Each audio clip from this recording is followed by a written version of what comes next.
This show is brought to you by Safety FM. What's up, peeps? Welcome back to Rebranding Safety. Today is our last episode of our first ever quarterly co-host. I hope you've enjoyed this little segment. Let us know. And at the end of this episode, I will tell you who's coming up in the next one. But for now, let's jump into the intro. We'll talk about today's episode. The problem in safety isn't deviation, it's complexity. Health and safety has gone mad. Health and safety is trying to unpick having gone mad in the past. There's no one solution and one problem. The problem is that we are looking for one solution. Does the structure of the team allow them to flourish? Feel safe enough to be uncomfortable. The environment defines our behaviours. People aren't the problem, they're the solution. Rebranding Safety, crushing the stereotype. Brought to you by Risk Fluent. What's up, peeps? Welcome back to Rebranding Safety. Rebranding Safety is the YouTube channel and podcast doing exactly what it says on the tin. We're here to change the perception of health and safety. So if you're new here, hit that subscribe button, follow button, like button, whatever it is, on whatever platform you are listening / watching us on. I'm sure it'll do good things on the old magical algorithms. Before we jump into today's content, just a quick message from our sponsors. Rebranding Safety YouTube channel and podcast is sponsored by Paradigm Human Performance HSE subscription service. So what is that? Well, it's the perfect solution for those small and medium-sized enterprises, those people that are spinning all the plates, juggling all the balls, and they really just don't know when they're coming and going. We've all been there, whether you're a startup, whether you're a small and medium-sized enterprise, or whether you are working for an SME, you know how hectic it can be. And sometimes safety can just fall at the wayside of that. Not intentionally, we just kind of, we probably should really look at that one day. You know, you don't intentionally mean it to fail it or not do it or anything like that. It just kind of happens. It's just kind of a thing that just falls by the wayside. No one's fault. It's life. But Paradigm have the solution for you. Paradigm have a global mission to just help everyone learn. They want worker safety to be the DNA of every workplace, and they are doing such an amazing job at it. But they also know that you need to satisfy your regulatory, legal, and industry compliance, and those two worlds need to work together. So as human and organisational performance experts, they put together this HSE subscription service. Starting at just £99 a month, you can get all the support you need, all the kickstart that you need to make sure you're on top of all that base level compliance, but with a little bit of human and organisational performance woven in through it. So this is your decluttered systems, everything you need to get going.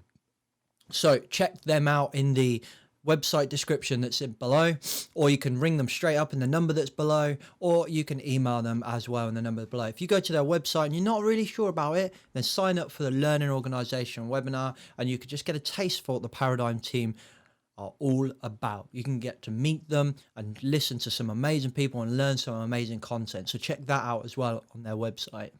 But thank you very much to Paradigm for sponsoring Rebranding Safety. I love what Paradigm and Teresa and the whole team are doing, and I wouldn't have aligned with them. I wouldn't have partnered with them at Rebranding Safety if I didn't think what they're doing lined up with the values of Rebranding Safety and helped us achieve what we're trying to achieve. So if this fits for you, if you're that small, medium-sized enterprise really looking for some real top-notch support, then this is the package for you 100%. So go check them out. Website below, email below, number below, everything you need to go check them out. And finally, just a quick note from my company, Project Mollitiam. It's the mastermind community. It's a professional development community for anyone that's dealing with safety, risk, or anything like that, be it in your full-time role or your operational role.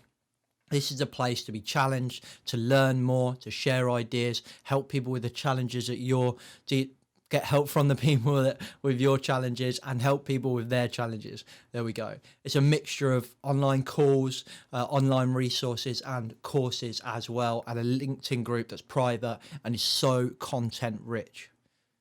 whether you're towards the tail end of your career and you want to give back, or you're at the beginning of your career and you have something to give because you have value as well, but you've also got a lot to learn, and 100% this is for you. Or maybe you're in the middle of your profession and you feel like it's just plateaued a little bit. You're not really taking that next step. This will help you 100%. The feedback we're getting from our members, they're loving it. The value they're getting is amazing. And I love it. I just really enjoy being on all the calls. And my co-founder, Colin Nottage, is exactly the same. So go check out www.projectmollitiam.com, or the website's in the description below. Or you can message me on LinkedIn and I'll hook you up with a free trial so you can come and check that out first. Without further ado, let's get into today's content then. Laura Aucott has been our quarterly co-host, our first ever quarterly co-host, and she has been running it for the last 3 weeks, and this episode is the last one. It's the last one from Laura. It's been amazing. We've been talking to CEOs, we've been talking to CEOs, managing directors, people that are the top of the business, the ultimate responsible person, and trying to find out what they want from the safety profession. What does safety look like in their eyes, and how have they dealt with that through COVID? And I won't introduce today's guest. I'll leave it to Laura to do that.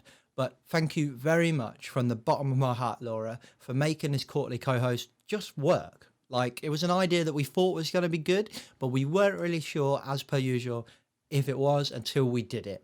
And we did it, and you nailed it. So I'm looking forward to the next one, which at the end of this podcast episode, I will tell you all about.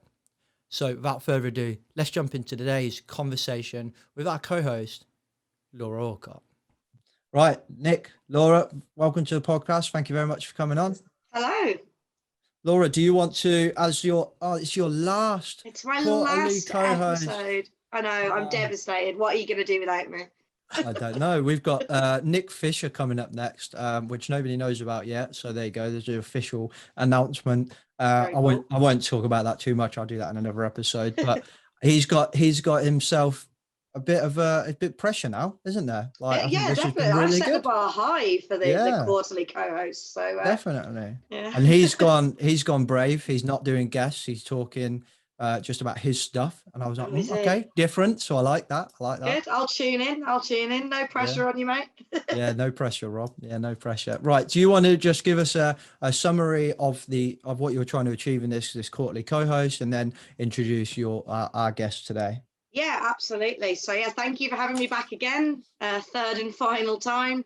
Hopefully you've been listening to the podcast this quarter. If not, just a really brief overview. So what I wanted to do with my sessions is try and give you guys an insight to business as a whole, as opposed to just health and safety. So I wanted to introduce you to managing directors, C-suite professionals, CEOs, people that really know the ins and outs of a business, of commerciality, of the stuff that makes the company go on a day-to-day basis.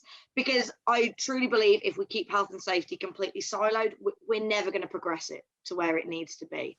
So that's a very, very brief overview. Hopefully you've been enjoying it. We've got Nick joining us today for our final episode. So I won't try and summarize. Nick, please crack on. Tell us a bit about yourself. Thank you. It's a pleasure to join you, and thanks very much for the invitation. I suppose a quick summary for me. I'm currently on a sabbatical after 5 years as a chief executive in an organisation. If you are ever going to take a sabbatical, doing it at the start of a pandemic, I can highly recommend in terms of avoiding grey hairs and stress. So I have slight more of a tan than I would do if I was back in work. But I spent 5 years as the chief executive of the UK's main infrastructure skills body for the utility industry, so gas, power, water and waste management. The rest of my sort of career, I was asked to say a little bit about where I started from, and I started a long time ago, basically in administration, in engineering sales, and inside salesperson, and learning the ropes of engineering internally and learning to work with customers. And it became an external salesperson, and then an external sales and engineering person. And one thing led to the other until it became national sales and marketing manager, and it grew from there over many years. And at that point, I was taking on corporate affairs, public affairs, and starting to move more and more into areas of regulation, government policy. And I actually moved in the end to change to go across to be part of the main policy body for the water industry, the regulated water industry. So a complete change from sales. And I did a period in that, working, representing the industry, then representing the customer. I did 3.5 years as a deputy chief executive for the government's statutory customer body. Okay. And one thing led to another on policy, to become a policy director in rail, and various changes. So I've ended up in utility infrastructure, water, gas, power, waste management, and the rail industry, and quite a wide remit on UK and European policy, as I say, corporate affairs, sales, marketing, all those areas. So when I moved into a CEO role, it's rather handy because you are in that role, you are not expected to be an expert in each subject, but you're going to need to survive in each subject. And obviously we'll come on to health and safety because it kind of sits at the top of the tree, really. Yeah, but you know, you are going to have a working knowledge to be able to lead a business. And work with a board and work with all your customers and key stakeholders. So that's a little bit about me. I can't say it was a deliberate path to where I ended up, but by the time I got there, I couldn't have done the job without each component part of what I'd learned along the way. Absolutely. Do you know what's really interesting, Nick, is actually the three, well, you're the third CEO that we've interviewed for this session. You've all had quite different backgrounds. So there's obviously not sort of one route to CEO. I know we had Janet in the first one, came from accounting, and then Richard was from, you know, manufacturing, and then yourself from sales, and then into sort of marketing. So quite a different skill set from each of you. One of the major things we do struggle with in health and safety is getting to board level. You know, being able to have those conversations at board level, being you know, taken seriously as a C-suite level professional. So do you think there are key skills that you need to have to get to that sort of level, something that, you know, that really makes you stand out? Well, in terms of becoming a chief executive, the process of getting to the interview to get the role requires you to stand out. Yeah. So either you'll be, I mean, my particular thing is to have businesses that aren't necessarily working that well, and then to transform them. That's my particular skill. So you get required to do one thing. If you go into a very different type of business, either highly commercial, highly regulated, you may not need to do that transformation. It may be steady as it goes, but it may require you to get far more drive for efficiency, far more drive for return for investors. And so all of that demands different things of the chief executive. But when it comes around to getting health and safety into the C-suite, the reality is that it should be there all the time, and it always should have been there all the time. And the simple reason I say that is if people are listening to this or watching this and are wondering, well, how do I get it into the boardroom? Just think about the consequences if health and safety isn't the priority. What are the consequences when you, as a chief executive in that role, or on the C-suite group, find that somebody has died, lost a limb, mental health issues, all the things that come through health and safety? The consequences of that are unthinkable. So one of the things as a chief executive is to make sure that there is no debate. Health and safety is number one. And in my working life, health and safety has always been the first item on board papers. Yeah. Most companies have a finance and audit committee, and the audit committee, you know, you need a good chair of the audit committee and a good committee to push the executive team. They have to push. And if you've got people, as I was lucky enough to have on my committee, who are health and safety experts, they will push. But the consequences of not pushing are just unthinkable. And the idea that somebody wouldn't go home at night, or wouldn't go home at night to resume their life and their families and all the things that are going on because of a decision made at work is just, it's certainly not a place I would want my career to be. And I couldn't sleep at nights if I did. So for me, it's there is no discussion about it. Health and safety, number one. And then you work back to the other really hard commercial realities of a business, including profit. It still is way up ahead of that. And if the investors don't like it, and the board don't like it, well, maybe you're in the wrong business. Yeah, yeah, very true. I mean, it's music to our ears. That's exactly what we want to hear from people. To play devil's advocate slightly, we hear this from a lot of companies that they put safety as number one. It is their number one priority, but I don't know if that's necessarily always the truth, because I think, you know, profit and things like that do kind of get in the way. I don't know if you found that, James, in your career. Or Well, definitely. There's those platitudes I think are rife within safety. I'm not saying, Nick, I love that you're completely committed to health and safety. So definitely not saying this is you, but that I've known some. She's calling you a liar, basically, Nick, straight away. She's going straight in. Question, straight she's to she's a brutal host. I would actually, sorry, Nick, I've interrupted you twice there. That's all right. I personally am not overly comfortable with safety being the first priority. Really? Okay. Which might be surprising coming from the safety professional in the call. But for me, I think that there's only one company in the UK that had safety as their first priority. I think that's the HSE. I think that if you've listed off, Nick, in your experience, some really high risk sectors like rail, for example, really high risk, which inherently has a fatal risk. You know, there are fatal risks within rail. So if safety is your first priority, well, in theory, you wouldn't work, would you? So for me, I think that it becomes, and I don't mean that horribly or patronizing, because it's a debate that we're having within the safety profession. Like, should it be our first priority? And I tend to fall on the side to say, no, it shouldn't. The company needs to make a profit, and safety is just a thing that is an output of work. It's a form of work. So it's kind of like if it was your first priority, you just wouldn't do any work. I do see where you're coming from. Yeah. I don't see it that way. Let me tell you a little bit why. Is that if you're going to have, we talk about profits. Profits is an emotive word, and very often it's used as a negative thing. So to make a profit means there's a trade-off. It's a bad business that makes profit. Well, without the profit, you can't pay the salaries. You can't. You can't have well-being. You can't invest in health and safety. So it's a fact of the matter. And I used to work in a not-for-profit business. Well, the first thing we did was change that, because it's a not-for-loss business. The fact that we reinvested our profits was our choice, but it was a not-for-loss business, because if we made a loss, we'd shut. Profit is absolutely up there, but you cannot, my experience says, you cannot be a sustainably profitable business without health and safety being at the top. You can get a good year, you can get a really good year, and then you'll get a bad year. And as I said earlier, if you get the consequences where 3 or 4 workers don't go home at night, the knock-on effect to your business in terms of reputation, morale, working conditions, trust in the management, every single aspect of the business, not least of which you mentioned the health and safety executive, criminal prosecution, costs of millions of pounds against the profit line to put the business right. There is no such thing as a business that wants to be sustainably profitable that can't afford to put health and safety right at the top. So I think so. That's point one on that. The second thing is, I think you have to split it. There's health and safety compliance, which says you have a legal duty to do a series of things, and we have a regulator like the health and safety executive to make sure that people obey that.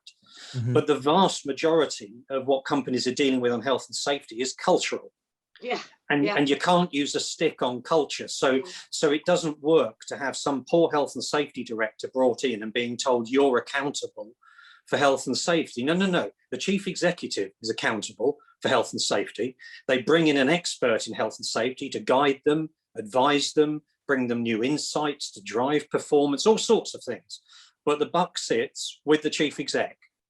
And ultimately, if you've got a strong chair and a good board, it sits there too. But it's the chief executive's job to balance the profit trade-off with the sustainability of the business. And the more you get involved in investors, the more good investors will demand an impeccable health and safety record before they even get to the profit, because that's what will protect it for them. Loss of reputation means poor profits for them. Yeah, very true. I think that's interesting. We're literally only one question in, and we've stumbled onto this huge subject in the industry at the moment. I mean, that this has been, James, this has been debated for a couple of years now about, is it safety first, or how do we look at this? So I think it's quite interesting. We have two slightly different points of views there. I think I personally probably sit in the middle, which is good for this conversation. But yeah, I see both sides. I think maybe it's more about safety being intrinsically linked to everything you do. So it's not necessarily putting it first, but it is a part of every single decision.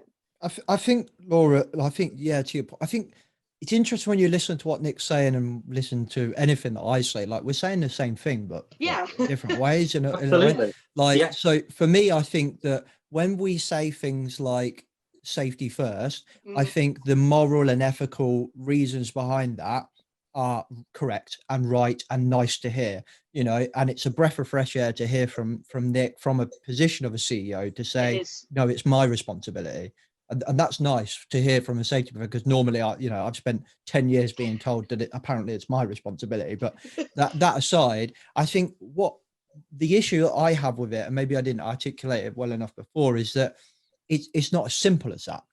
I think that's the way I look at it, is that it's not as simple as saying profit first, safety first. Like, we can't put them in 1, 2, 3, 4, 5 order. Yeah.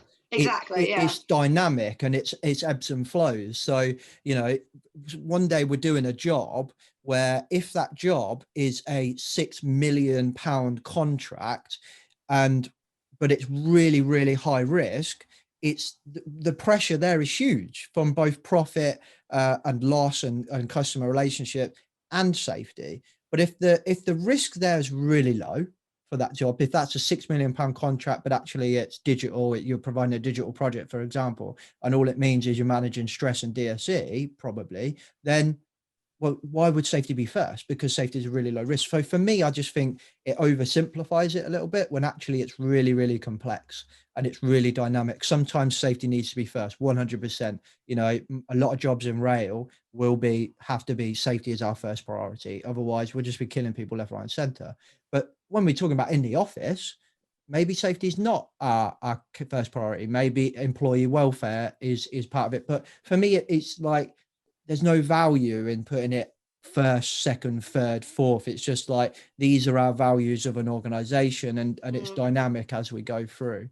I think there's that. Yeah, I agree. And I think your point there about it's kind of one discussion, and then health and safety's got to play its part. But when you're operating the business from the chief executive's point of view, you've got to one has to look at things about how are we managing everything we do. So if you, like, for example, you said, I was in infrastructure, you've got nuclear, you've got gas, you've got power, waste management's they're working very hard, but a terrible issue with loss of limbs and all sorts of stuff from people who've got their hands in waste disposal machines and all sorts.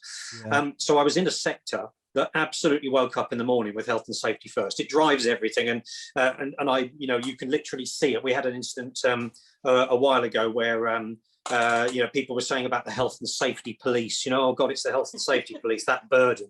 And the utility industry doesn't see it that way. And they sent some of their young apprentices down to a site, and the site blew up, and the apprentices didn't come away. They lost their lives. Wow.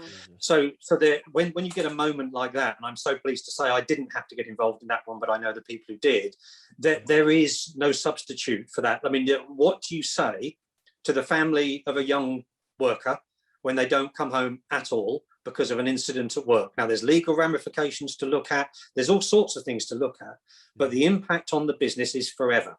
Yeah. So if you then come back inside the office, I think health and safety has already now started to, particularly because of the pandemic, started to get well-being to be health and safety, because most people who've been around, you'll know this yourself, but when you follow the track of health and safety failures, it's normally rational people doing what they thought was rational to make a mistake.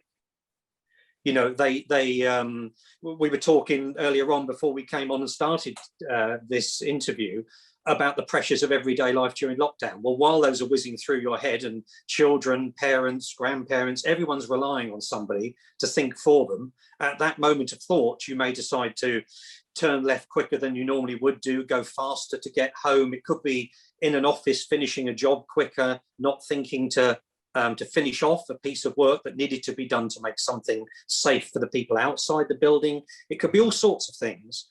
But most people, when they make that mistake, did it because in their head, they were making the right choice at that time. And that's where the cultural thing comes in. Unless you've got the culture right, everybody walking it, not just the CEO and the directors, but everybody walking it. When the moment comes to make a bad choice, people have got to be able to stop and think, is this the right thing to do?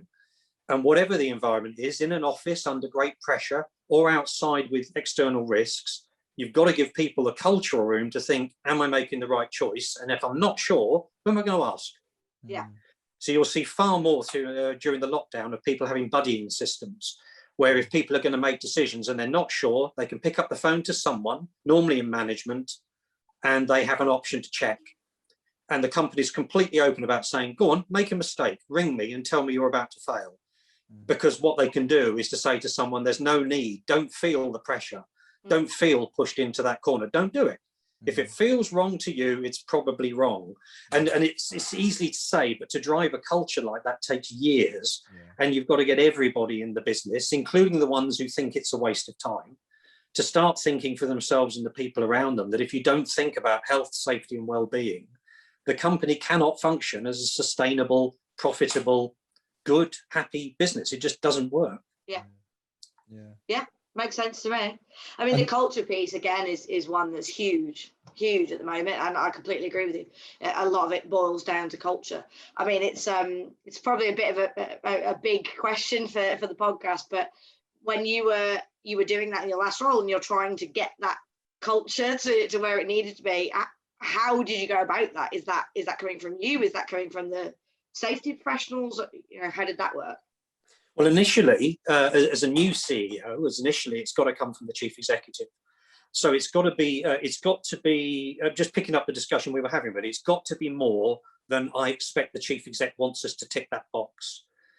So as a chief executive, let me give you some really basic examples. We could talk about big industrial things and big major incidents, but simple things like if you're walking through the office and you see a cable that is where it shouldn't be, and you don't do something about it as a CEO because you're above that, because you're senior management, because you've got your own bathroom in some offices, whatever it is you think being a CEO is about, you've just failed. Because I can guarantee you every single pair of eyes in that office is watching to see what you do. If you walk past and there's a wet tissue lying on the floor and you don't pick it up and put it in the bin and then go and wash your hands, the next person won't either.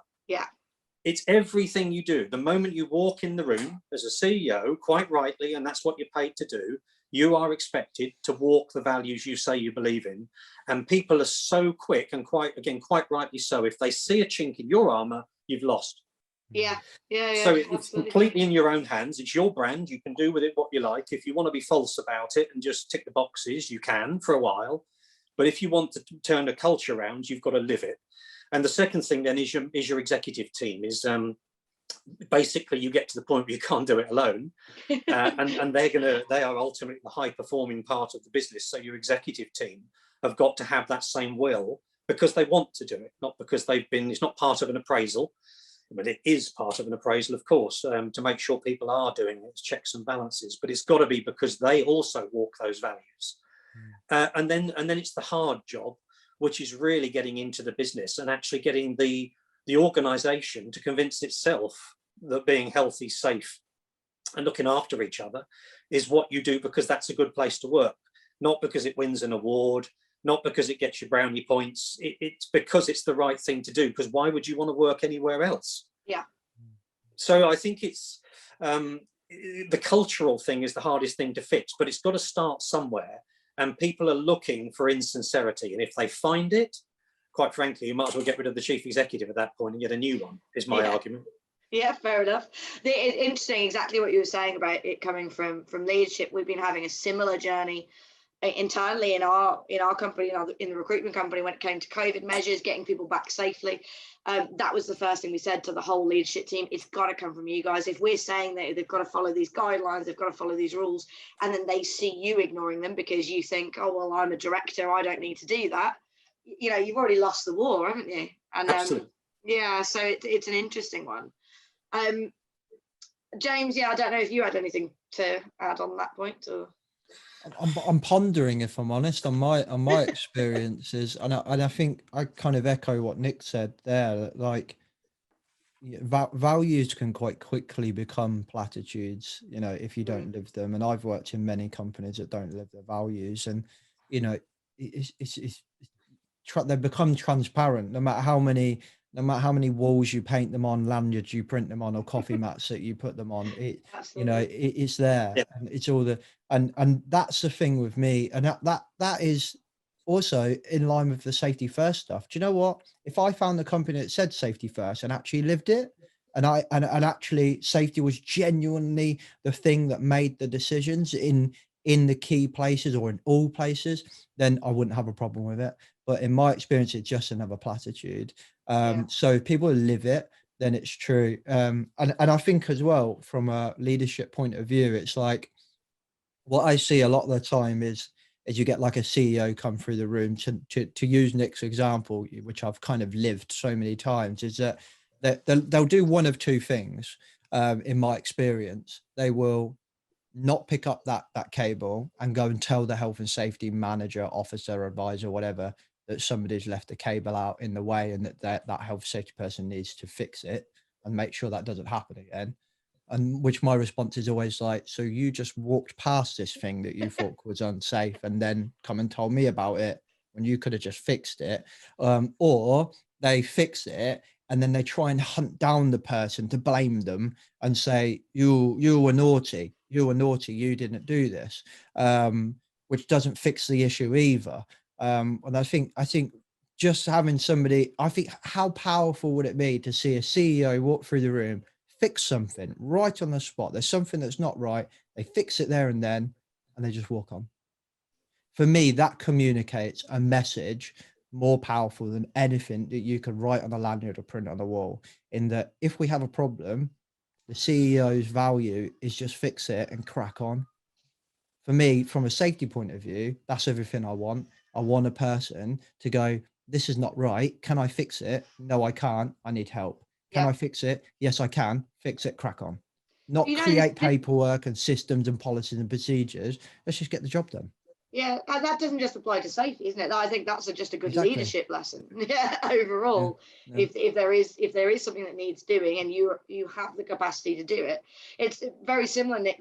Again, we've been having conversations internally about, our culture of freedom and responsibility, and it was things like that. If there's litter on the car park, I would expect as a director, if I saw it, I'd pick it up. You don't then wait for someone else to do it. So it's leadership in all its facets, I suppose. That. Yes, and I suppose it's this. We were talking, about the chief executive role. I think it's in each individual to think, what is that role? Because for many people, to get the title chief executive officer on the end of your business card, for many people is the ultimate achievement in business. Yeah. But is that why you were put in the post? Is that why the company employed you, so that you could have a business card with those 3 words on, or were you there to do a job? And to do a job is very hard. It tests, well, certainly in my experience, it tests everything you've got, and it tests everything you've got, whether you're awake or asleep. You have the same dreams every night. You think about work in the shower. You think about it when you're exercising, but only because you're living something the company's asked you to do, and you want to be the best you can at it. Yeah. So I think when you get things like this, to walk past the cable and all those bits and pieces, you may well go and say to people, I've noticed cables, all over the place. I've noticed handbags under desks, rucksacks under desks. Could somebody please now make sure that doesn't happen again? But as James says, you're looking for someone who bends down and sorts it, turns to the person and say, next time, could you just make sure, because we're trying to do this? And you're looking for advocates. You're looking for people who can walk away at home at night and say, do you know what I saw my boss do today? And now it becomes, why wouldn't you do what your boss did? Because they did it. Yeah, absolutely. But equally, they'll come and tell you when you're doing something stupid. And I think that's the other thing about being a chief executive officer, is for many people, it puts you on the top floor. Well, it doesn't. It puts you on the bottom floor. So you want people to come and tell you, or come and tell your team, but certainly you, when it's not going well. You don't want people tidying it all up when you come around the corner. So I suppose it's just a mentality for what you're trying to do when you go for the post. And some people, in very large jobs and some quite small companies, it's about personal fulfillment. But you're employed by an organization to do something, to be the leader of a business and set a tone. That's all the job is. Whether that's profit or whether it's health and safety or whatever it is, reputation, you're still there to set a tone, and you just happen to be in post for as long as you do it. And the moment you're not a chief executive officer. You're the person you were before you took the job. Yeah, I think that's a really cool way of looking at, actually, that, it's not putting you on the top floor. It's putting you on the bottom floor. You are the company, aren't you? You are embedded in everything when you're in that position. I did promise we wouldn't talk about safety specifically too much, but I am going to ask you a little bit more about it. Has your perception on what you would want to see from a safety professional changed because of COVID? Has that changed the way that you see their role at all, or is that, I don't know if that's been a factor? For me, watching, I've stayed in, despite being on my sabbatical and lying on a sunbed most days, as you can probably imagine. Don't rub it in. All right, shut up. But I do spend a lot of time talking to people in business still. And I think what's changed from the pandemic is the breadth of what you now need to cover. So what is a health and safety professional? If it's that compliance point I mentioned earlier on, and there's a form 12B that means you'll legally need to be compliant, you're going to need somebody who has competence, who has the training and the skills to bring that along. But if you come to the top of the health and safety role, I think it's a far more blurred line now as to what that means. Yeah. And I mentioned earlier on well-being, that some of the ramifications of the lockdown are going to roll on for years. We're not going to know that some of the people who've been working at home for 14, 15, 16 months have suffered domestic abuse, mental health issues, too much alcohol, poor diet, lack of exercise, bereavement. Some of it we may know because people talk, and some of it we won't know. And by the time we do find out whether people can work at home constantly with their own family on the kitchen table for a year and a half, 2 years, we'll find out. So a traditional fill in the form health and safety professional, as some people see it, is going to get moved to one side far more for somebody with very strong emotional intelligence, high communication skills, empathy, drive, determination, influence, because you're going to have to influence from every single level of the business, including the board. You may walk in with the chief exec to the board meeting, but it's your influence. So you end up basically, I would argue, each member of the executive team, whatever role they're in, becomes a mini chief executive. You've got to be that well-rounded or you shouldn't be in the seat. Yeah, true.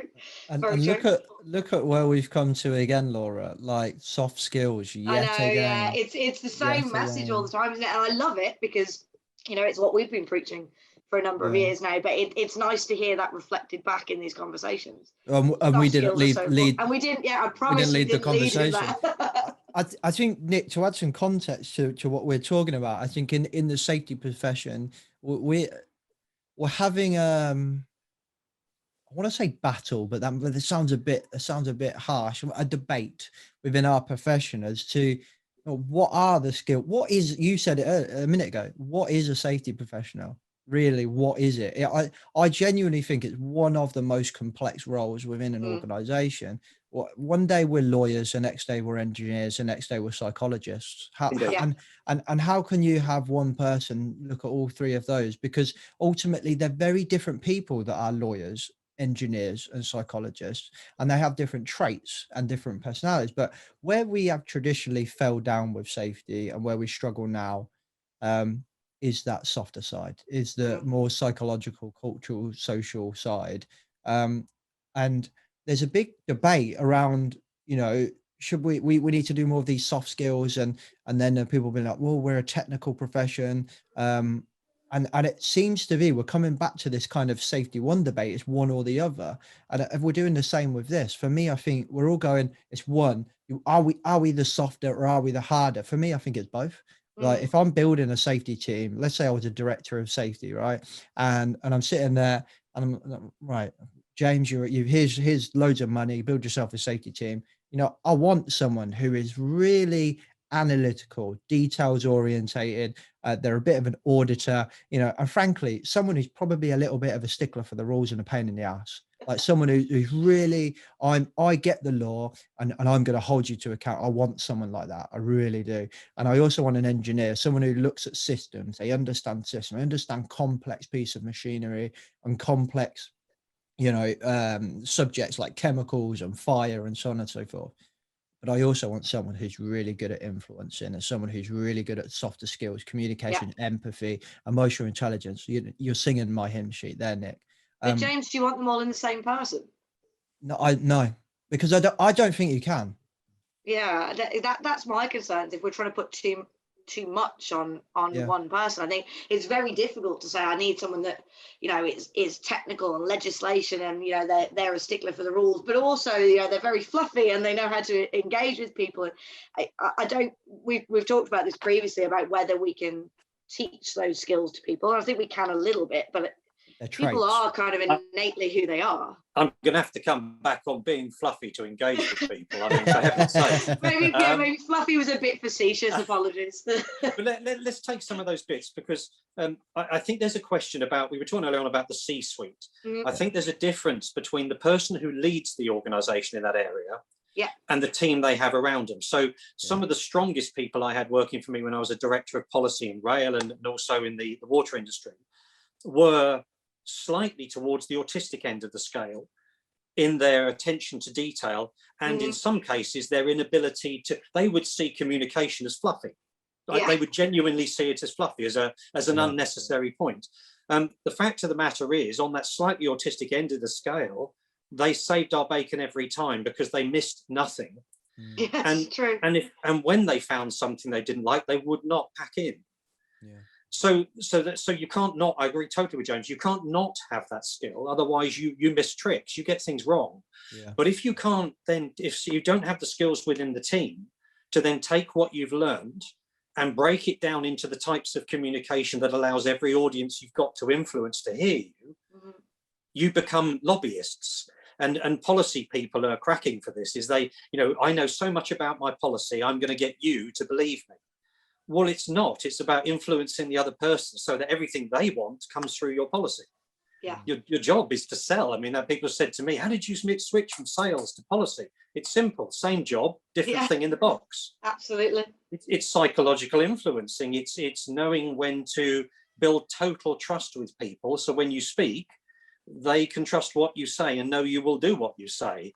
And that's not just psychology. You've got to be able to walk the principles. But you've got to understand when you talk what the impact is on the other person, where they're coming from, what's their priorities, what's their board pushing them to do, what's the other director in the team thinking at the moment you're trying to get that message across. Because if they're failing on all their numbers, their financial numbers, they're going to be less well, you know, able to receive your message than if everything's hunky-dory and they've got time. So suddenly the communication and the psychology of how you deliver that message becomes important. So I think you need people on the team. But by the time you reach director level and chief executive, it's part of your expectation. You know, that tradition of promoting the most technically competent person to the top job works in some industries, but it doesn't work in most, because that's not the job anymore. Very true. Very true. So I'd encourage people, if, you know, they're looking to get, if people are saying, I want that job in the C-suite, you have to round yourself. You need to understand what investors think. You need to understand what environmentalists think, what the trade unions think.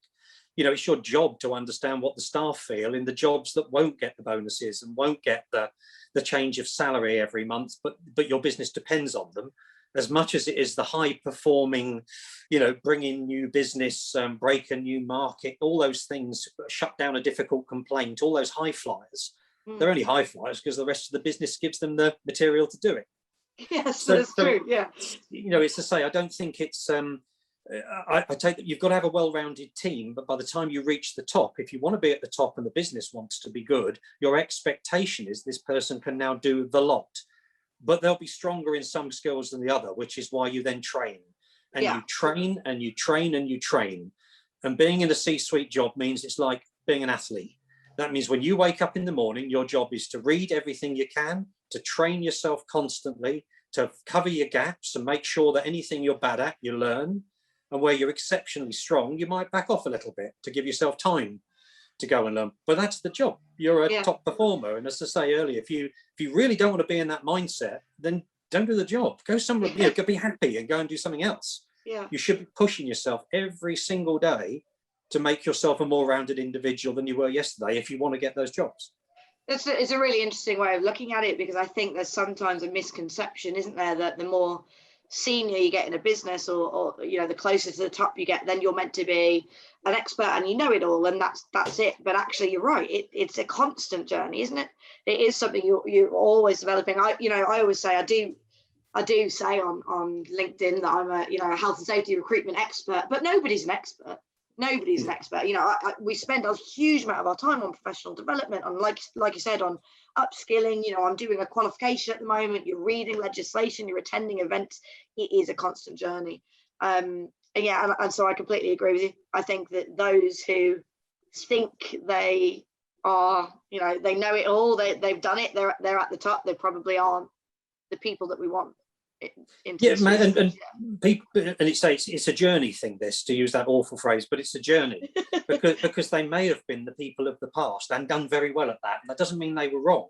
Mm-hmm. It just means the demands of business has changed. And coming back to that question you raised earlier about the pandemic side of it, it's quite clear that some people are going to be going back to businesses where they haven't seen the other person apart from video for around 18 months by the time we get through this. So what you've seen on the video, what you think you've seen, but that's not the person. So the people working in that business are going to have to be psychologists, to use your word. You're going to have to understand every morning you wake up to listen to every signal around you to make sure that what you think is the business is the business.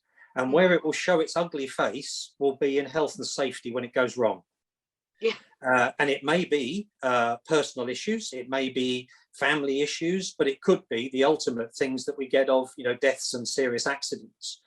And the other thing I just wanted to say, I'm jumping around a little bit, but I just want to pick up something else James said was about that. Please, we love the rabbit holes. Carry on. But it's that thing about, I understand completely that if you're in health and safety, it is a very specialised craft. It is. It's incredibly complex and everything's hanging on it. But when you get to meet other crafts, and your organisation does this as well, you meet procurement. Yeah. If you go into the world of procurement, it's ditto. It's incredibly specialist. It's incredibly technical. It's incredibly important to the future of the business. It can determine profit and loss. It can determine risk. And by the time you talk to those individuals, the ones that are reaching the top of procurement, the best way I can describe them would be a special advisor to the chief executive. Right. So they're so conversant in the whole of their business, they're almost advising the company how to drive their strategy. Well, that's no different to health and safety. A really strong top person in health and safety is guiding the future strategy of the business. They are part of the board strategy. They set the tone for where the money's going to be invested. Yeah. And the job of the chief exec is to allow all those voices in. So as you go round, HR at the moment, we've used that term of HR, human resources, for a long time. Lots of people are ditching the title now. So they're director of people and we had human capital for a while. But if you go into the craft of human resources, it's exactly the same thing. The very, very best ones are often made chief executives afterwards, because if you don't get the company's resources right of the people, it doesn't matter what the core job was, you're not going anywhere. Mm-hmm. So I think there's the silo, as it were, of health and safety. If we were blessed enough to sit in a conference room safely and meet those other traits, whether it's an engineer, procurement, or wherever, they'd all say, we're like that. That's exactly what we're like. Yes, yeah, completely agree. And we've mentioned this before, because weirdly at HSE Recruitment, we've got two sister companies, one who do procurement recruitment and one who do HR recruitment. So we've seen this over the years, and it's kind of where the idea came from for this session of talking to CEOs, because we do see HR people step up into CEO. We are seeing procurement definitely get to C-suite and potentially into CEO, but we're not seeing it as much from health and safety, and I don't understand why. Because those three areas, they should, in a good company, integrate, a huge amount. I mean, particularly procurement and health and safety. That's a huge thing. If you're buying in bits of machinery and you're not interacting with your safety team, that's a huge risk. I think it fundamentally funds. Sorry, Laura, go on. Carry on. I think it fundamentally comes down to how we perceive safety. I think we perceive safety very compliance focused, very tick box. It's quite an easy thing for us to do, because ultimately compliance in its rawest form is, in theory, quite easy to do, or what people perceive to be compliance is quite easy to do. Right, risk assessments, yes. Tick box. Audits, yes. Tick box, yep. Grand, cool. So why would you want somebody like that on your board? Because really that's a very easy thing to do. But actually, it's nowhere near that. You know, I haven't ticked any boxes in many years, and wherever I have, it's never delivered actual safety. So I think the fundamental issue is how we perceive safety, and safety, and therefore by extension how we perceive the safety professional. Yeah, I think you're preaching James, to the converted there. So, Laura, I don't know if it's just okay to sort of chip in on it. One of the things I've been blessed with in my career is I've had very few bosses that haven't been good. And I can honestly say that most of my bosses, not all, are still friends. They inspired me, and they let me see that their way of doing things was a way I wanted to follow. And from each one, I've taken a little bit, and you bring it all together, and that sort of toolbox forms the way I do business. But there, you have the choice as a member of staff not to work for a company that doesn't represent the values you believe in. Now, you may not be able to do it straight away because you've got bills to pay like everybody else. Yeah. But the reality is the worker has never had more power than today to choose the people that do what they say they're going to do. And I think this is this point about the person who makes it to the top of health and safety has got to be a communicator, a bit of a politician. They've got to understand the corporate affairs of the business, because if they can't get the business case across, they're holding back the entire health and safety team. So you find yourself a health and safety professional you want to work for, and that person will start to lead you into areas where your craft is exposed more to the board and to the chief executive and so on, because they're a good boss. And you don't have to leave the company to get them. You can get yourself under the wing of people you feel you're inspired by. But the second thing is certainly the last few companies I've worked for, I've also been blessed by board members and committee members, audit committee members, who don't just take my word for it. So they're very polite, and they'll say, Nick, next time we have a board meeting, it would be really nice if we have a buffet lunch, obviously pre-COVID, we have a buffet lunch. Why don't you just bring along the team to do health and safety so we can just meet them and say hello as a board? What they're really saying is, Nick, we're going to check everything you've told us for the last 6 months. Yeah. And if they don't echo what you've said, you're in trouble. And God bless them for doing it, because it's things like that that make you go home at night and just check yourself and think, if I was a board member and I was looking for my Achilles heel, where's my Achilles heel? That's not a failure. That's not admitting failure. That's checking yourself as a professional to make sure you're doing it right. And you will be doing something wrong or not as well as you could do. Yeah. So then you have a shower in the morning and think about it some more. And when you go in that day, you come up with a plan, and you never stop coming up with a plan. But you can have boards and committees, senior executive members who can find clever ways of just testing to see whether what the rhetoric is truth. And if it's not, it'll come down like a pack of cards. It might take a year, it might take 5 years. It'll come down like a pack of cards. Yeah. I would like to ask a question that's not it's completely left field. Go on then. Completely changed the subject to a point. You talked about. I'll take a drink for this one. Yeah, a strong one, Nick. Because if you got the answer, if you got the answer to this, I tell you, you need to put it in a book and sell it. So in the safety profession, you mentioned about talking to boards and boards making sure that what you're doing as a CEO is actually what's happening, which sent me down a little bit of a rabbit hole in my brain. And that in the safety, so there's emerging science, there's like a little pseudoscience called safety science, right? There's loads of academics and people, and it's not just safety science, there's loads of other academics doing loads of work. And we are seeing, as safety professionals, lots of emerging kind of reports, white papers, research papers, peer-reviewed papers, lots of conversation around accident and incident reporting not working. It's not delivering what we think it's delivering. But you'll know, as a CEO, accident and incident reporting, TRIFR rates, LTI rates, things like that, you know, where we take the amount of industry, we times it, divide it by the amount of hours and all that stuff, and we deliver it to board, right? This is fundamental to what we have done for many years. And most safety professionals that I talk to, they get it. They're like, yep, the research says this is the better way to do it, or at least to start looking for ways to do it better. So, but pretty much just start telling your board, sorry, but the accident incident reporting is not telling you that we're actually safe. It's worse. It's giving you a false sense of safety. You think you're safe, but you're not. And you can see that from, you know, I could list loads of accidents and disasters that will tell you that, but you've only got to go and watch the film Deepwater Horizon on Netflix to understand that this is right. You know, counting these accidents don't deliver safety. But fundamentally, the people that I talk to come across the same problem, Nick, is that, let's say you're the CEO, we're coming to you and we're saying, Nick, we don't want to give you this accident incident data. The CEO goes, yeah, like you're giving me it because I need to know you're safe, because I feel like it tells you don't know any other, in a way. That's how you've been told for many years, this is what we're safe. So the question I'm kind of giving to you is, if I came to you and said, Nick, let's say I'm your director of safety, I come to you and say, Nick, we've just read a couple of safety papers that say this stuff is not what we think it is. How can we move forward? What would you be kind of thinking as a CEO?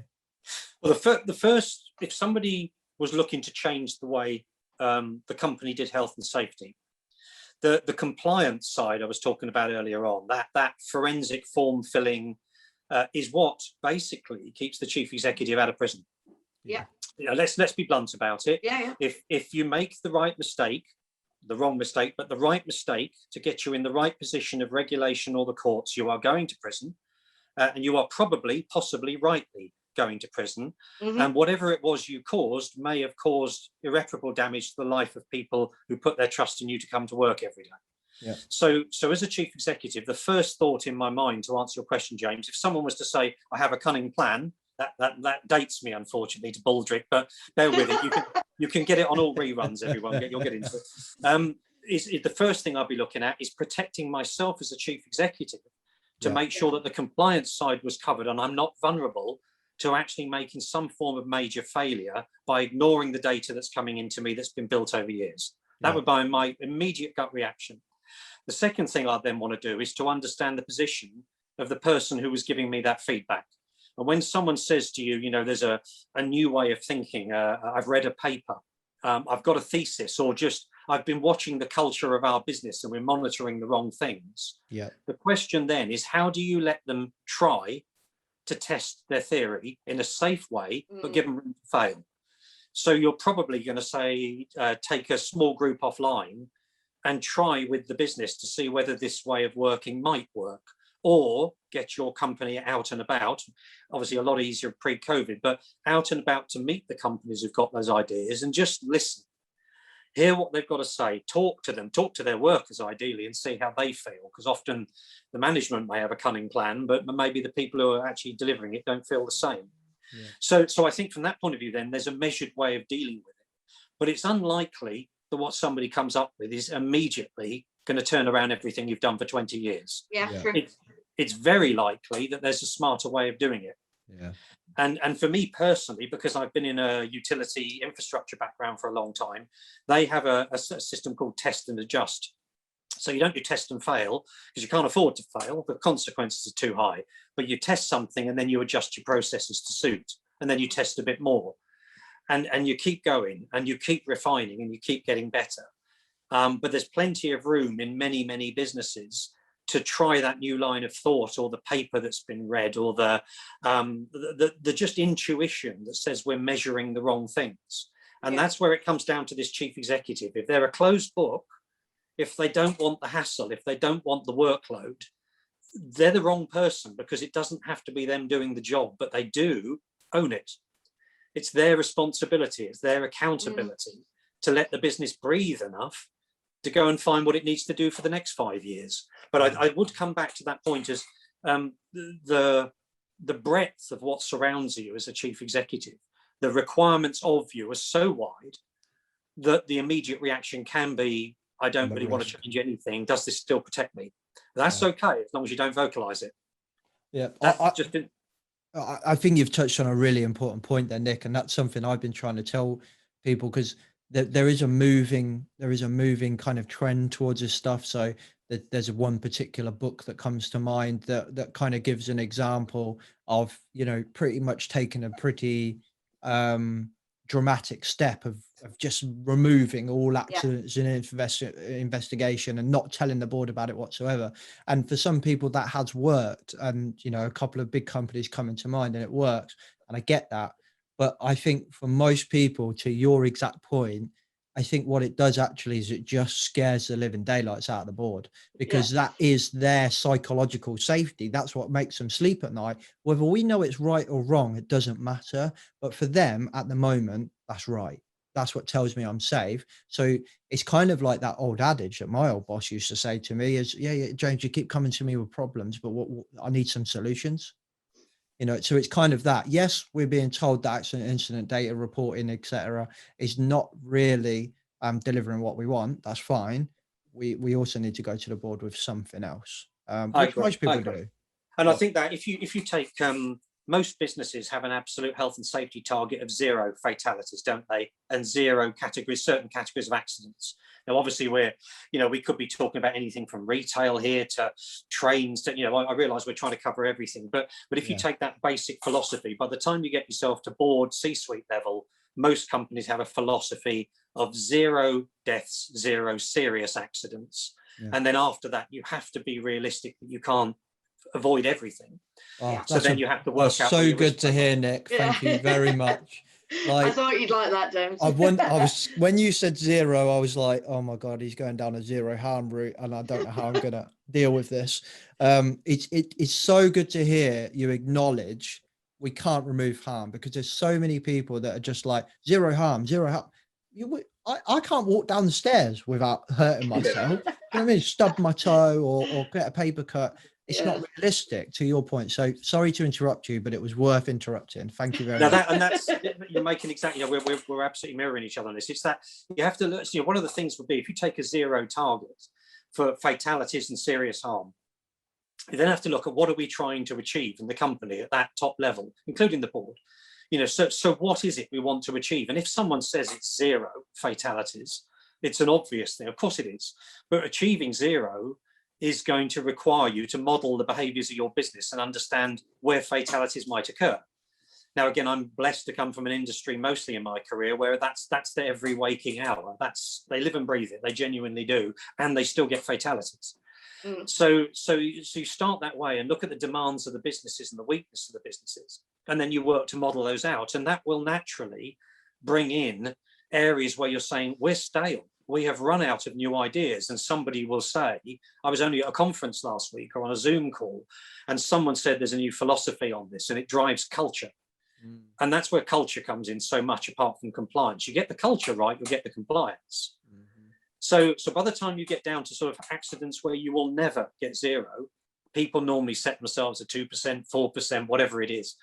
But the process is exactly the same. Whatever the target, you've got to model the exposure your company has to understand where it's likely to go wrong, which will tell you whether you're measuring the right things, which will show you the culture that's causing the problem in the first place. And then you may have to admit you're not very good at as a company, and understanding what to do next, the psychology of it. And that's where you go out and about. And, when I was in utilities, they're talking to Formula One, they're talking to the post office, they're talking to other utility companies. They're everywhere they're trying to crib the best idea. They're trying to borrow and, take intellectual capital off people to do anything they can to drive that next level. Because you cannot sit in the chair of a chief executive and not wake up and try everything you could possibly do to send the people who work for you home in the best possible condition every day. That's the reason you're appointed. Accepting money and sustainable businesses and environmental performance, all that's the job. But a fundamental starting point, and show me a board that will go on public record and say that I'm not saying the right thing here. And let's have some fun with them if they do. But there is not one that doesn't want to go and have a 0 problem in their company, and they want high performance, high efficiency, high profit, high everything else. But it all starts with health and safety. It isn't a tick box. It's everything that drives a successful business, and you see it all over the place. Yeah, I love how passionate you are about this, Nick. It is great to have someone come on and really be genuinely passionate about health and safety while sitting in a role, outside of that. So yeah, some really good insight there. Yeah. Where are we for time? I've completely lost all track of time. How long have we been talking? It's 1:30 midnight, and I've just finished my first bottle. I think we're there or thereabouts, James. Oh wait, okay. Yeah. I was looking at it going quarter to seven. When did we start? When did we I have start? No Yeah. idea. I'm when we conscious you've got started. your little one's first day of nursery. You gotta go and see her. Yeah, we'll haven't see you? how she is. Yeah, I See haven't how she seen her got on. since. God, when did I see her this morning? I don't know. It was like 8 o'clock this morning. She left. Oh, God. So I'm What I pining would to say, see her James, is tomorrow. just as a sort of litmus test for us, because so you've got other things going on as well. Is if the things I've said to you, honestly, genuinely, you look at it and think, well, okay, it's all very nice, Nick, but I'm not sure the real world's like that. I promise you that if I was to walk you around the utility infrastructure companies I'm telling you about, the overwhelming majority, and it would be the overwhelming majority, would be having a similar conversation that we've just had. They may not phrase it the same way, they may not use the same examples, Yeah. but they have been chosen for that role because of the need to make a business long-term sustainable by keeping everything in balance. Now, that doesn't mean they don't have horrible mistakes and horrible issues, but that's what they're there to do. The more companies are driven by investors and strong boards and customer panels, more and more we're seeing the customer actually forming part of the company governance. Yeah. Trade unions, I mean, their experience, I just cannot speak highly enough of trade unions from my experience with them. Their knowledge on health and safety is second to none on culture. They do compliance very well. But again, I was blessed to work with the big unions in the utility sector, and they're just remarkable at it. They really love it. So I think from that point of view, if anyone's listening to this and they think, well, okay, Nick's got one angle and that's him. I'm talking about multiple billion businesses that mean all your heat, all your light, all your power, all your trains, all your roads, everything that powers UK PLC is run by the infrastructure businesses, everything. And I would honestly struggle to write down on a piece of paper people who shouldn't be in the job because they don't believe most of the stuff I've said today, not maybe everything, but the vast majority. It's their mantra. How do you know that with so much confidence? What do you do to have so much confidence? I'm hoping for a particular answer, but I'll be curious to see what you come up with. Like you say this, but how do you know that? What do you do to make yourself that confident? I spent probably in the last 20 years of my career, I've spent more than 90% on the road. Didn't need to, that wasn't the job. But where I was working with customers, I spent my time meeting their apprentices, their graduates, their boards, their non-executive directors, their investors, their regulators, their government sponsoring departments, trade unions, because you hear the truth. It may not all be from one side, but you can work your own picture. Then when it comes to things like talking to the customers, again, I used to work for a statutory customer body. The customer will tell you what the answer is. It's just whether you want to listen. And they'll tell you whether what's being broadcast is what's actually happening. And then you've got to go and say, and if you do things like I've worked in a number of representative bodies where you represent very large brands, trade association work, and it's no point, you cannot walk in, for example, to a regulator and tell that regulator that you believe your members are compliant when the regulator knows they're not, because you'll never, ever, not just in the job you're in, but for the rest of your career, you will never walk back in their room and be trusted. You might as well give up, because you're not going to, they'll always remember you as a person who went in there and gave them a line. So your own personal brand is everything. So it's in my interest to go out and pull threads. It's in my interest to go and ask. It's in my interest to go in the boardroom. It's in my interest to drop in the cafe on the way out and ask some of the people behind the counter what's happening while I'm buying a sandwich. Love that. It's in my interest to meet the guys out in the vans and the people on the telephones and just ask a few questions that are a bit pointed. And you don't need to embarrass people or let anything out. You just know. And the honest answer is, if what you get back means you can't trust what you've been told, then I would never stand up for those companies and say it's true. Because if I did, I wouldn't get another job. Yeah. Or not in that sector anyway. They just wouldn't trust you again. So your own personal brand is yours to do what you want with. It's the one thing you have complete control over, because you can't control the rest of business. It's up to you how you choose to behave and how you choose to portray yourself. And if people don't want to employ you, that's fine. Somebody will sooner or later who wants to do it that way. I feel like there's it's really nice to hear, and to kind of summarize it, how I would put it in much less eloquent terms than what you have, is get off your ass, get out the boardroom, and look beyond the rag charts and the spreadsheets and the PowerPoint presentation, and go and talk to people, because that's how you find out. Yeah. So in summary, get off your ass. Yeah. Yeah. Good And that's probably why I'm not a CEO, if I'm honest.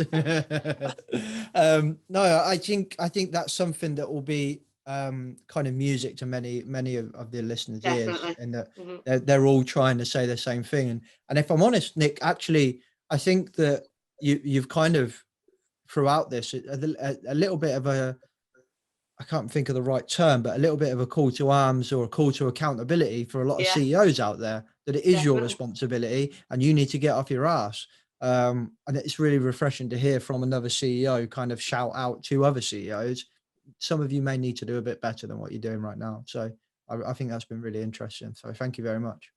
You're very welcome. It's been my pleasure. Thank you for joining us, Nick. Really good stuff. And I'm sure James was very pleased with the nice words you were saying about trade unions, weren't you, James?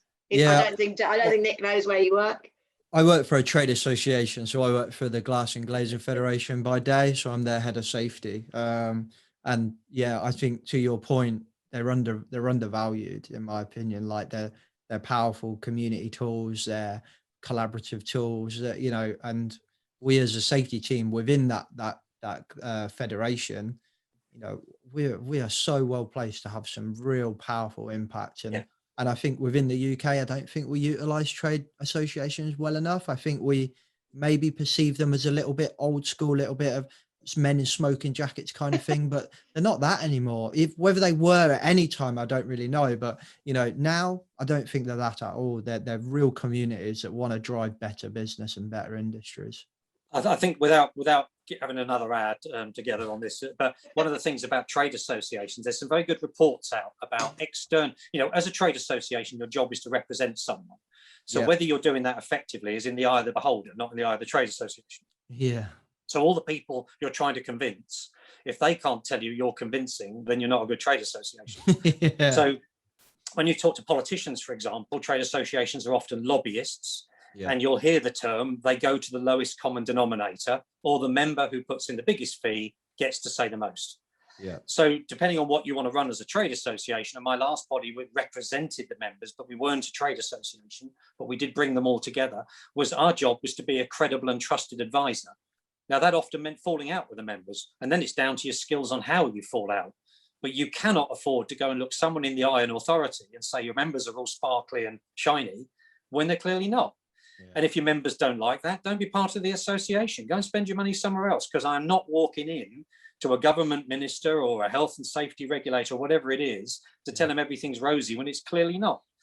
So the personal credibility of the trade association, I think, is as good as their ability to be a credible and trusted advisor to all, whilst representing their members. As soon as they're a lobbyist or a mouthpiece for the industry, personally, I'd just take the membership money and spend it somewhere else, because you'll get better bang for your buck. No, a call to arms for the a call to accountability for the trade associations as well. I like that. This whole thing was a call to arms. Very, very moving. So hashtag get off your ass, I think. Nick's summary says trade associations and all chief executives in the world get off your ass. Well, thanks for that. You've ruined my career. It's a good job I'm on a break. I'm going to cut the whole podcast and just have that last bit. Nick says on a loop. Get off your ass. Yeah, that's it. Thanks for that. At this point, I would normally say, Nick, do you want to give us a little shout out to your company? But at the moment, your company is a sabbatical. So I'll give you an opportunity. Is there anything that you do want to give a shout out to, anyone you're affiliated to, or just something you want to close out with? Well, I think in the case of this particular piece, because as I say, I'm deliberately, I chose to take some time out to be with my family and pursue some things I've never had a chance to do in my career, which has been wonderful. I think I'd focus on the health and safety community that we're talking to, which is that thing you were saying about a call to arms, is to think what the profession is about. Health and safety is an instrument to what? And that will then, as a person, as a professional, decide the skills you need to get to that end goal. So if it's about just health and safety as a profession tick here, that puts one demand on you. If it's to influence others to reduce the harm, that is going to require a completely different skill set. So I'd strongly encourage people to take a look at themselves as an individual and take a look at themselves as a brand, as a person, the words that come out of your mouth, the way you choose to analyze problems, the way you interact with the team, the way you view external challenges and dramas and incidents, and just ask yourself, am I the sort of person I would want to employ in the future to be absolutely bomb-proof when that moment comes? And if you can do all that or work towards it or just be a little bit better, your chance of employability will go through the roof. But you might actually save someone's life. Wow. Yeah. There we go. No more need to be said. Yeah, Thank you very perfect. much, Nick. Laura, do you want to close out your last session as The last quarterly session, I know, I'll hold back the tears. co-host? Yeah, look, the session has been fantastic. So yeah, thank you again, Nick, for joining us. My And pleasure. thanks to Janet and Richard, who joined us on the previous two as well. I think it's so interesting how each session has gone off on completely different tangents, but there's been those overlaps. There's really been those overlaps about the soft skills, about communication, that, you know, about knowing where you want to go with your career and you know, aiming in a certain direction. I think it's been really, really interesting to see that come up sort of time and time again, and definitely echoes what, you know, what we've been saying in the recruitment market for the last few years is that those are the sort of things you've got to look at. You know how I feel about personal branding, James, you know, that's a favorite subject of mine, and that massively ties in as well. You know, that we know there is a perception issue with health and safety, and we need to change the way that we personally and we as a community are being seen. So yeah, all of this has been really, really helpful. So thank you so much for inviting me along to do this for this quarter. No pressure to your next presenter. But... I know, right? I am really excited about this little quarterly co-host idea, which was just, if I'm honest, it was my wife's idea. I came up with, like, I want to do something with a co-host, but I'm not really sure what it is. And then she came up with a quarterly co-host, and I was like, my wife always says to me, James, behind every successful man, there's an amazed woman. Perfect, yeah. And right. On that note, thank you very much, both of you. Thanks. Thank you. Okay, peeps, hope you enjoyed that conversation. Again, last but not least, thank you very much to Laura and the HSE Recruitment Network for coming on, for being our co-host, for coming up with the idea, for doing the work behind the scenes, for finding the guests and helping us come up with this content.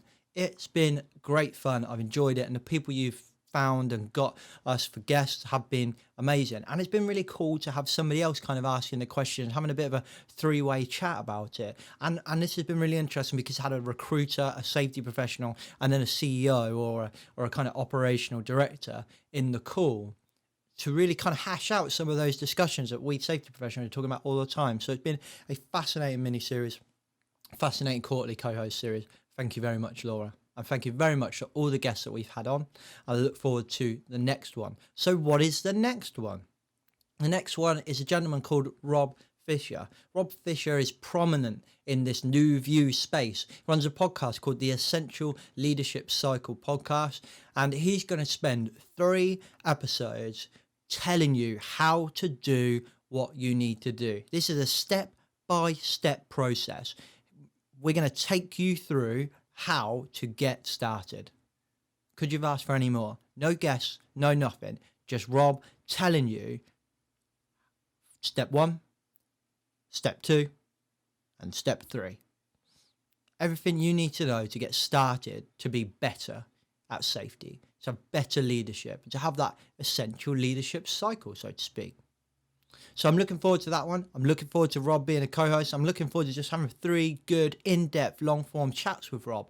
It's going to be really interesting and a completely different style to the last quarterly co-host. So it's really interesting for us to see how this would work and how diverse it's going to be and kind of what's popular and what's not, so to speak, from you. So it's really important that you feedback to us and let us know. And you can do that on any of the social medias coming onto your screen right now. And hit me up on LinkedIn. It's where I'm most active. Drop me a DM or just email me at James@Rebranding Safety if you want to chat, you want to be a co-host, you want to do a quarterly co-host, or maybe you just want to come on and chit chat on the podcast. Whatever it is, Don't forget to check out www.Rebranding Safety as well. You can go get your merch. You can do some work with us. Maybe you've got a brand or a service that you want to promote in front of a massive audience of safety professionals and people that manage risk and safety. Then check out what we can do for you. We can do brand videos. We can get podcast work, sponsorships, whatever it is. Let us know and we'll work out how we can increase your brand awareness via our audience. Don't forget to check out Project Mollitiam as well. If you're a safety professional or you're managing safety risk within your operational role, it is the place to be for mastermind, professional, I'm forgetting how to speak today, professional development, absolutely everything you need. And honestly, it's growing and it's growing quick and you're going to want to be there because it's just, I'm enjoying it so much. So I can't even put into words how good it is. So go check that out. And finally, if you're an SME and you're looking for some support around safety, don't forget to go and check out Paradigm Human Performance and check out their webinar, the Learning Organisation, as well. So thanks for listening, everyone. I'll catch you in the next podcast. Safe. The views and opinions expressed in this podcast are those of the host and its guests and do not necessarily reflect the position of the companies. Examples of analysis discussed within this podcast are examples only based on limited and dated open source information and should not be utilised in real life as the only solution available. Assumptions made within this analysis are not reflective of the position of the companies. No part of this podcast may be reproduced, stored or transmitted in any form or by any means, mechanical, electronic or otherwise, without prior written permission from James MacPherson.